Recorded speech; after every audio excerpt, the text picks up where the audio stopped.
All right, in this lesson, we're going to go through how to install the Glitch Workforce. Hire a new employee named Test2, and there it is. Test2 just landed on the dashboard, fresh and new. And it answers, we have two, Professor Glitch and me. Nothing active right now, I'm idle. Test2 starts working on that task, whatever it is. First, you go to workforce.askglitch.com. This is just the page for the platform. What you do here is enter your email. The email you signed up with as a community member, right in this box. Once you do, it sends a license key to that email. Hold on to that license key because you're going to need it in a second. Along with the key, the site also gives you a command to run. And if you scroll all the way down this page, you'll find that exact same command sitting right here. So just copy it. Now go back to the terminal inside the code editor we've been using this whole course. You click on this panel down here where it opens as a terminal, and you paste that command in. When you run it, it's going to ask you for your license key. So you hit enter, go back to your email, copy the license key, paste it right here, and hit enter again. And you'll see it start verifying the key and downloading the platform, the whole code base. Now watch what it says. It installed everything into /users, /your username, /glitch-workforce. That's the whole code base. Everything related to this project lives in that one folder. And if you go to the Finder under Users, then your own user, whatever your username is, you'll find the actual Glitch Workforce folder. That's the entire project, the desks, the config, everything you need, all set up for you. Okay, so it's installed. Before we go further, one important note, and it's the most important one if you're on Windows. On this first release, the platform isn't going to run smoothly on Windows out of the box. I haven't tested it there yet. I built this whole project on a Mac. Adapting it to Windows isn't hard. It just takes a few days of work.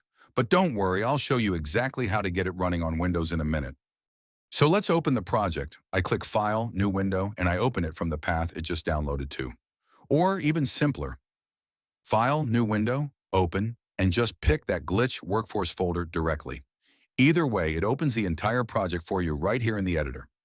And if you're on Windows, you'll notice a file in here called windows-setup.md.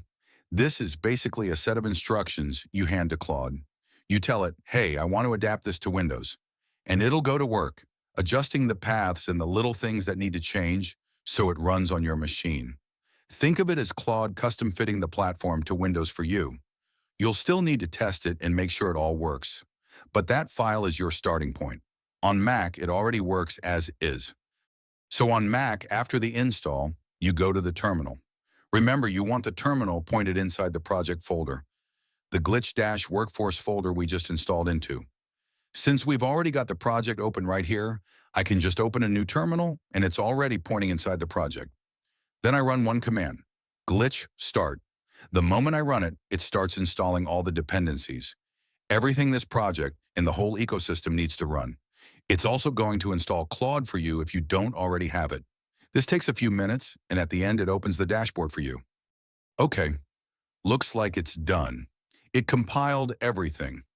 Now, you might see a line here that says the dashboard may not have started cleanly. That one's a false alarm. It actually did start. You'll confirm it right now. What you do is run glitch status, and status gives you the dashboard URL. Look at this URL. It's localhost, port 3000, which opens in your own browser, and there's a little code, a token, tacked onto the URL.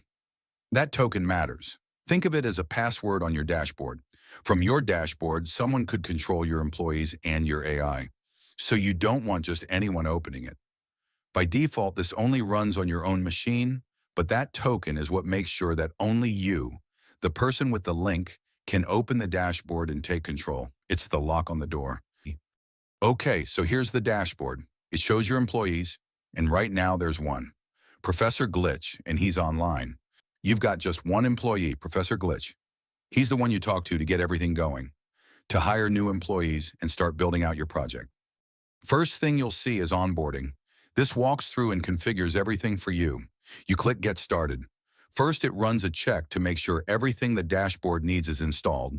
And since we already installed it, it's all green, looks good. So I click Continue. Now this part needs your subscription because this is the brain. The model. The whole thing is built on Claude Code. So you've got two options: either use your Claude subscription or add an API key. I did not use an API key for this, and I don't recommend it, but it's up to you. Here's the plan I'm on, so I'll click to use this plan.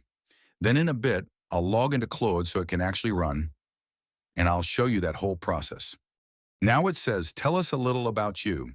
Everything you enter here gets written into your company files, the files that are shared across your whole team. You can edit all of it later, so if you don't feel like writing it now, just put anything in and change it later. I'll just put test in these fields for now and click continue. And now it tells you the workforce is live. What to do next is talk to Professor Glitch, hire your first employee, and manage everything from here. You can also connect Telegram so everything syncs to your phone. So I click Open Dashboard, and there's Professor Glitch. You click the chat bubble to open a streaming chat with him, or right here, you can open the terminal instead. The terminal is more powerful, and honestly, it's the one I like to use. You'll see it start connecting. Actually, let's connect Claude first so we can chat with it. You go to Settings, and you'll see everything you typed in during onboarding is right here. Your goal says Test, because that's what we wrote. You can change any of it here and click Save later. Now for the API Keys section, when you open it, it might say Connected, but just to be safe, if you're not logged in, click Log into Claude. So over on Professor Glitch, I click into the terminal part. When it opens, it says, Welcome to Claude Code, and you just walk through it to authenticate. We're using the Claude Code subscription here. It opens a page for you to log in and authorize. I go through that on my end. I click the URL, I authorize Claude to connect, and it gives me a code. I copy that code, paste it back in the terminal, and hit Enter. Once it's done, it tells you the login was successful. Press Enter to continue, and that's it. Now you're connected to Claude. Now you've got Professor Glitch connected. So I say hi, and you'll see him respond right back to us. Quick recap on what just happened. Claude has to be installed first, which the platform does for you, but then you have to connect it, like we just did. Once it's connected, the terminal shows Welcome to Claude. Earlier I saw a couple of errors. That was only because we hadn't authenticated yet, so it couldn't reach the model. The moment we logged in, those cleared right up. No problem at all. Okay, first thing I want to do is hire a new employee. There are two ways. The first is manual. You go to Settings, then Employees, then click Hire Employee. That opens a window where you add the name, the role, the purpose, the personality, and the model. You can pick which model it runs on. You can also set up Telegram right here. Setting up the Telegram bot is its own little process, and it's really a lesson of its own, so we won't connect Telegram here. Instead, let me show you the second way, just talking to Professor Glitch. So I go back to Professor Glitch and into the terminal, and I just ask him in plain English, hire a new employee named Test2. It's just for testing. That's the whole request. Here's what happens. He creates a to-do list to hire the new employee, and he checks his own skill for how to hire. Then he asks me some questions. Since I'm not setting up a full employee here, I just tell him what it's for. It's just a test to see how it lands on the dashboard. He asks a bunch of things. Do you want the default company voice, standard boundaries, a specific model, and so on? I don't fill all of that in. I just tell him to create it for now. It's only for a demo. And now he's creating test 2. Keep an eye up here. You'll see processing message. Anytime Professor Glitch or any employee is working, you'll see that. And there it is. Test 2 just landed on the dashboard, fresh and new. Once you click on the new employee, you can see everything inside. The dashboard's empty for now because it was just created, but it already comes with its memory file. You can click Reveal in Finder and see its desk. If you open the desk folder, you'll see we only have 2 employees so far, Professor Glitch and Test 2. There's also a cron registry. That's where scheduled tasks show up once you set them. I don't have any schedules yet, so it's empty. Now let's chat with Test 2 directly. I ask, who are you? The point of that question is to check whether it actually knows its own identity files and who's on the team. And it answers, I'm this employee in the Glitch workforce. I exist to verify the system is working. So Professor Glitch wrote its identity files correctly. Now let me ask a second question. Who is on your team? If you had 10 or 20 employees, it would know all of them. Because every new hire gets added to the team file automatically. And it answers, we have two, Professor Glitch and me. If you add a third, it'll know about the third. And here's where that comes from. If we go into the main Glitch workforce code and open the .claude agents folder, you'll see our two employees. That's where they get their identity files, the name, the tools, the description, the rules. Then there's the company folder with 3 files that also get created automatically when you first onboard. One is about you, the boss. One is the team file that keeps updating every single time a new person joins. You can see test 2 was just added here with a description of what they do. And one is the voice file. The boss file and the voice file are shared to every employee. So every time you chat with any of them, they know the voice, they know the boss, they know the rules, and they never drift. While we're here, let me show you the skills.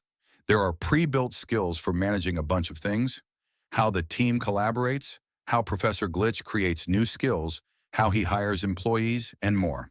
That's the idea. Now let's go back and add an avatar to our new employee. You just click the logo, choose any of these pre-built avatars, and it gets added right there. You can drag them around and arrange them however you want. Now let's see how the team collaborates. I'll message Professor Glitch and tell him to send a message to test 2. So I open the chat and say, send a message to test 2 and ask her what she's doing right now and get a reply. Well, watch what happens. Well, up top, it says processing message. He's sending the message over to that employee, and you'll see test 2 pick it up and start processing too. He's checking his collaboration skill for how to talk to another employee. Then he sends it, test 2 processes and replies. Nothing active right now, I'm idle. No task assigned. So there's your team collaboration. Anytime Professor Glitch wants to talk to an employee, or employees want to talk to each other, they use these collaboration skills to do it. Now go to the sidebar and click Inbox. Inside the inbox, you'll see the exchange between the two of them. Professor Glitch asked, what are you doing right now? And test 2 said, nothing's active, I'm idle. So you can actually watch the conversations happening between your employees right here. And next to it, there's activity. That shows you everything that's happened, messages, one employee hired, and so on. If a schedule fires, you'll see it here too. Anything that happens in the system gets logged. Now scheduling. It's simple to schedule any employee to do a job. Daily, hourly, whatever you want. You go here, pick the time or day, and click New Schedule, or just click one of these slots. Then you give it a name, assign it to any employee you've got, and choose the frequency. Every day, pick the hour, and so on. The prompt is what you want that employee to actually do. So once you keep going and start adding skills to an employee, you can tell it to run a specific skill, and it'll go run it at that time. For this demo, I'll name it Test, assign it to Test 2, set it for every day at 9 a.m., and the prompt is just Test. I'm not really going to run it, it's just to show you. There's also a toggle to notify on Telegram. If you've connected Telegram and turn this on, it'll message your phone when the task is done, or if something went wrong. So I click Create, it lands here, and if I hit refresh, it shows up with its avatar. Scroll down and you'll see all your scheduled tasks. We've only got the one right now. You can turn the Telegram notification off or on and see exactly when it's set to run. And if you go back into the code, into that same cron registry, you'll see the task we just created sitting right there. You can even edit it from there if you want. Now let's look at the board and the backlog. The backlog is your to-do list, a place to gather everything you want to remember and deal with later. Then when you're ready, you move an item over to the board to start working on it. So click New Task. You give it a title, a description, and a priority. The priority just helps you see what to work on. You can add an attachment too. It opens your workspace files, or you can upload a file the task needs to get the job done. And you assign it to Professor Glitch or test 2, since those are our only 2 employees right now. This is a really useful to-do list. It could be anything. A piece of content you want to make, something trending you want to jump on, anything you don't want to forget. You park it here to do later. Then, when you decide to actually do it, you move it to the board. Now it's on the board. You drag it into In Progress and watch. Test 2 starts working on that task, whatever it is. You can see what's going on by clicking the message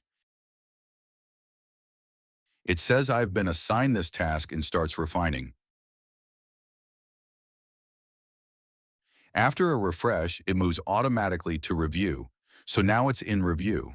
And if you had 5 tasks, you'd see which ones are done and waiting. You click in, look at what it did, and either approve it or request a change. If you write a message and click request a change, it goes back to in progress. See, it's working on it again because it wasn't done. It runs through the task again, received, system check, and so on, finishes, and moves back to review. You read it, and finally you approve it. Now it's done. And later, if you want to run that same task again, you can just move it back to in progress, and it starts working again.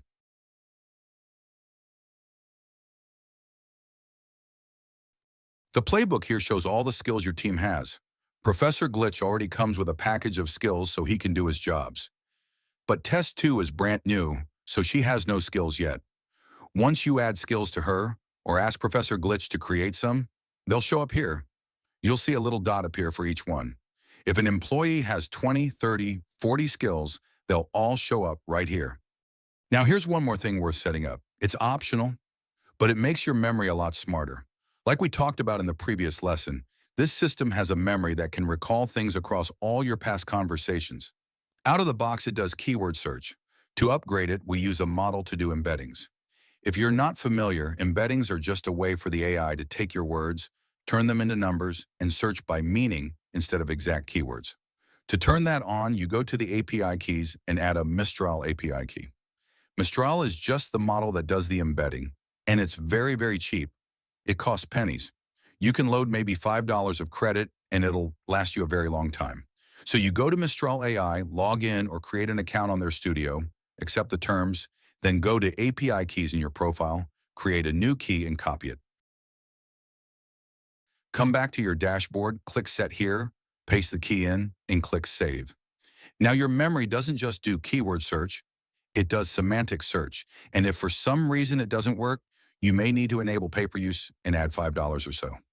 All right, I hope you have fun with this platform. Start playing with it, start creating employees, and most importantly, give them skills. Their memory keeps growing every single time because each employee has a memory file inside its desk, and that file grows every time you talk to them. Every day they reflect on their day and add to that memory. So the most important thing, you need to keep the platform open for that memory work to run. It happens on a night shift, doing that job in the background. So either leave your computer on or grab a cheap little Mac Mini, let it run and leave it open, and you can reach your team anytime. And if you ever hit a problem with the platform, you've got Claude Code right here. You open it in the project and you chat with it, just like we've done all course. You can add the extension too, point it at this project and talk to it. It'll really help you debug any issue in the dashboard. All you do is copy whatever the problem is, paste it in, and Claude fixes it for you. That's it. And again, for Windows users, use that Windows setup file and hand it to Claude. If you don't quite make it to the dashboard and hit some issues, and you probably will since Windows isn't supported yet, you can still get it working. Just give that file to Claude and say, hey, I want this platform to work. It already has everything it needs, all the prompts, all the setup. The AI can see the whole project, read those files, and know exactly what to do to make it run. All right, I'll see you in the next lesson.